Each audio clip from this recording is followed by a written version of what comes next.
The video's title will include the name Geert Vanden Bossche or Vanden Bossche. And it will deal with the fact that he is a PhD, he is a doctor of veterinary medicine, and has explored the subject matter of disease transfer between animals, which is very pertinent to COVID-19. Is he an alarmist, or has he said anything that isn't accurate? Now, this is going to be the second time I've put up a video on this channel. The last time it was flagged and my channel was hit with a strike and I was shut up for a week. Claim: indiscriminately vaccinating millions of people, whether or not they have the disease currently, could cause immune escape or drive the emergence of new variants. Now, this is not really true for a simple reason. Viruses have adapted over millions of years to not having vaccines. If you get sick from a disease and it comes back next year, you will have partial or full immunity, and that would be something it adapts to. That is something viruses do adapt to. They also adapt to avoiding your immune system detecting them. They haven't had millions of years to adapt to vaccines somehow by themselves affecting a virus as it's in your body but not infecting you yet, being affected directly by a vaccine. This is also kind of misleading of a statement based on the fact that we're using various different things as a vaccine. We're using RNA vaccines now, which are very different than 100 years worth of vaccines, and assuming that anything you've seen that's like a vaccine resistant virus would be based on methodologies we aren't using here, and are definitely not based on brand new methods. So the only thing left over, if you're going to claim some history of viruses adapting to something related to vaccines, would be the immune system. Next, viruses adapting to immune systems have happened for millions of years. Therefore, the majority of people not vaccinated would be the source of most mutations under that idea. Next, viruses have existed for forever, and we've learned about them fairly recently, about 100 years or so, and we've discovered that the primary mechanism for their mutation is damage in the outer environment and interaction with other viruses and cells, or being damaged by our own cells causing mutation. If the virus doesn't get a chance to infect you because it's being killed by your immune system before it enters cells, it can't mutate. Because the primary engine for mutation that it advantageously would use to mutate is infecting people. And we found that COVID-19 silently infects people and getting them to transmit it more often than we thought originally. Next,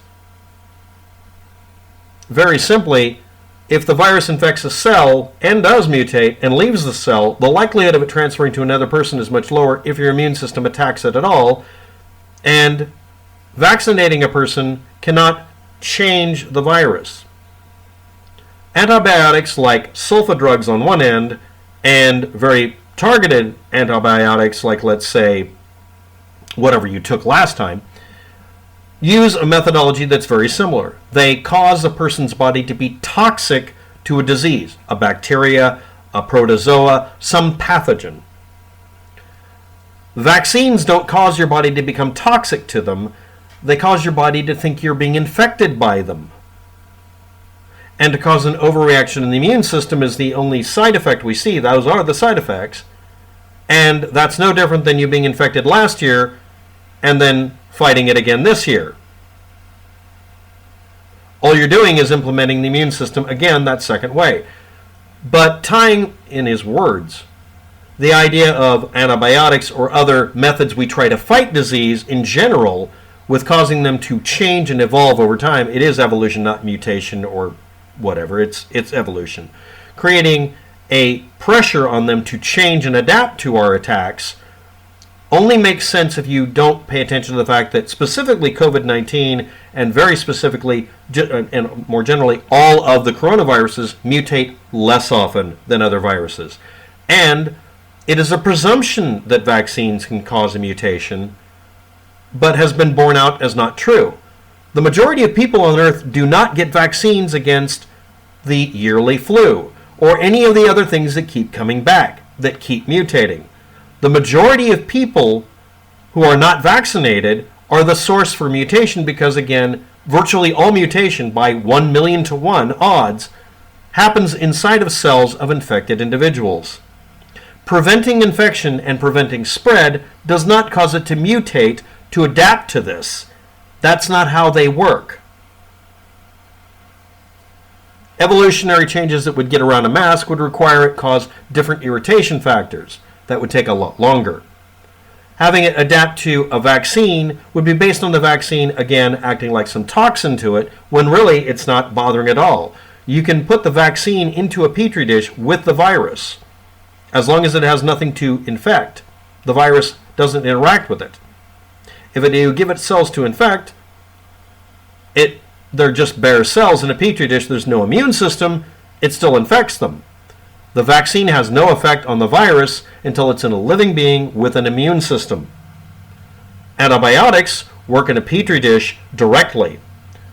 Obstinately, people are promoting at least 2 medications like hydroxychloroquine and others. Yes, I mispronounced that on purpose, so you'll yell at me. That create an unfriendly environment in a petri dish and in a human. Vaccines don't work that way. And very specifically, there's 3 kinds of vaccines. One of them I'm not going to cover because I haven't studied it enough. The second one is the RNA vaccines we talk about most, the ones we're using currently, and traditional vaccines. Traditional vaccines use copies of the actual virus themselves and kill them, pieces of them usually. And your body practices on these broken pieces. Sometimes it's the actual virus, but it's weakened by damaging it, but not totally destroying it.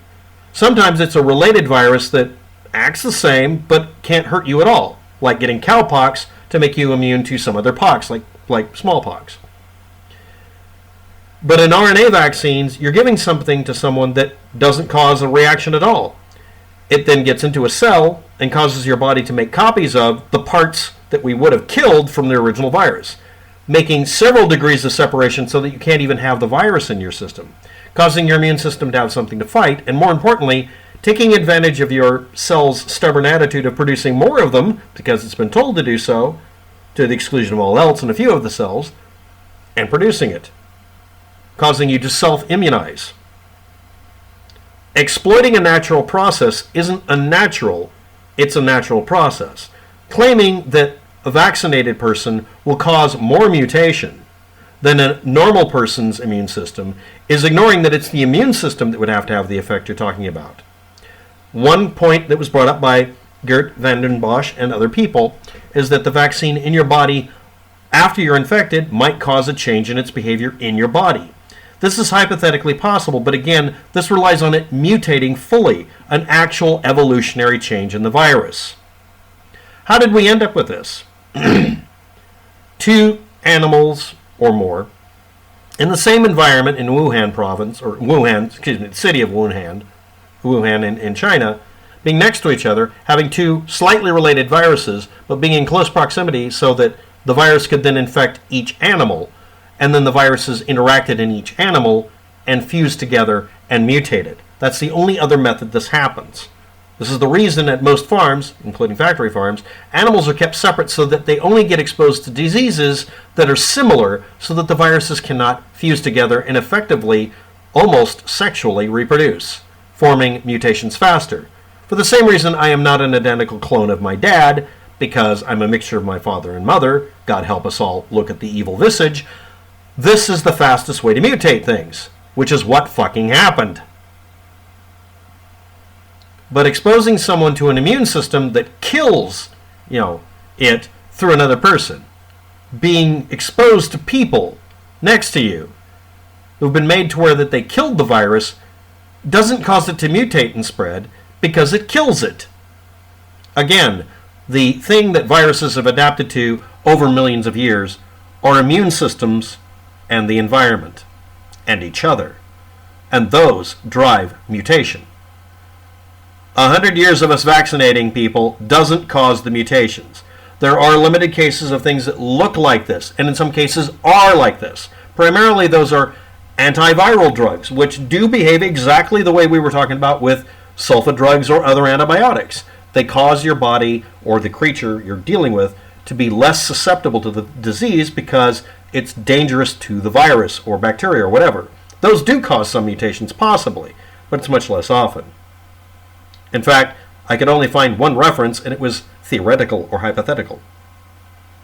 Claiming that this absolutely has to cause more mutations flies in the face of hypothesis, theory, mechanism, understanding of the situation, and more importantly, actual data. It was presumed vaccines would cause mutations. What was found is it didn't. It reduced it.